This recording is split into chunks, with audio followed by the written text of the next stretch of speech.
ఓ నాయనో, కాఫీ తాగే అలవాటు ఉందా మీకు? అయితే ఈ వీడియో స్కిప్ చేయకుండా చివరి వరకు చూసేయండి. ఇలాంటి వారికి కాఫీ విషంతో సమానమట.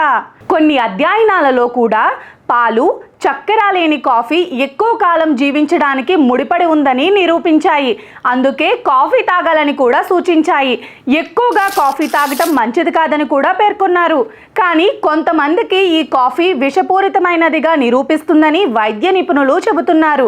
కింద చెప్పబోయే ఈ 5 ఆరోగ్య పరిస్థితులు ఎదుర్కొనే వ్యక్తులకు కాఫీ మంచిది కాదని పేర్కొంటున్నారు.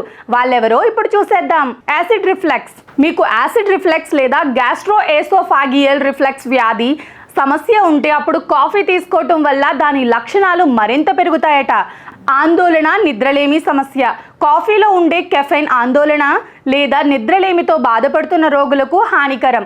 కెఫెన్ నాడీ వ్యవస్థను సక్రియం చేస్తుంది.